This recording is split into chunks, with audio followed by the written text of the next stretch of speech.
Good day. Last time we spoke, we looked at the elements of a trauma as described by Bessel van der Kolk.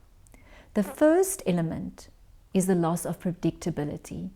And today I'd like to share with you maybe some ideas about how we can deal with this loss of predictability. The first suggestion I have is that we take control of our calendar.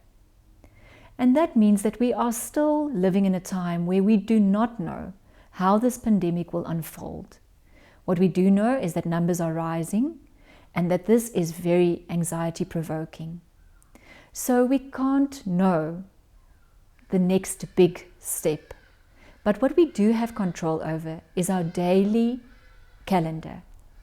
And my suggestion is to be able to put something on your calendar that you would look forward to. Maybe you were in a book club prior to the pandemic and the lockdown. And maybe you really are missing to be in fellowship with those people in the book club. So possibly it can be an idea to contact everybody and say, let's do book club in a different format. And that can be something that will then be on your calendar that you can look forward to.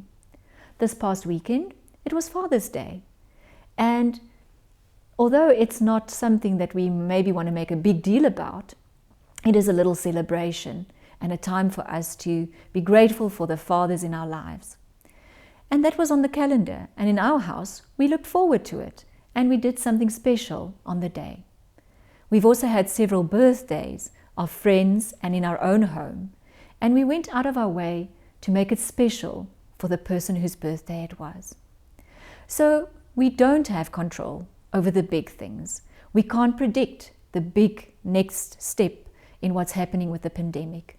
But we can take control about the little things that are part of our lives and that we enjoy and that would bring joy and a little bit of encouragement to us at this time.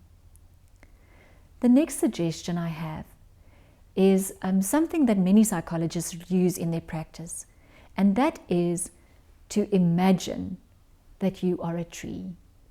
Planting your feet on the floor, closing your eyes, and really allowing your imagination to go as you imagine it being a tree with deep roots going into the earth.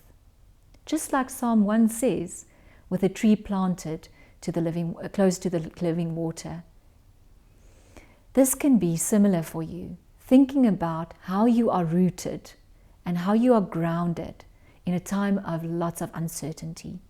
When I'm feeling anxious, I do this exercise and really imagine my roots. One of those roots, and the most important root, is my relationship with our Heavenly Father. And if I think about how faithful God is, that roots me and grounds me and helps me to feel less anxious.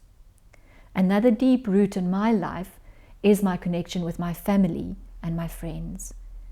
So maybe after I've done this exercise, I might feel the urge to phone a friend and just hear their voice, to just know that even in uncertain times, I can rely on friends and rely on deep relationships. Each one of us are unique and our roots might be different from each other. But it's your exercise to do, to sit down, imagine yourself being a tree and think about the roots that you have and how you are grounded very securely by these roots, even in uncertain times. I hope these two suggestions might be helpful to you in this very uncertain time.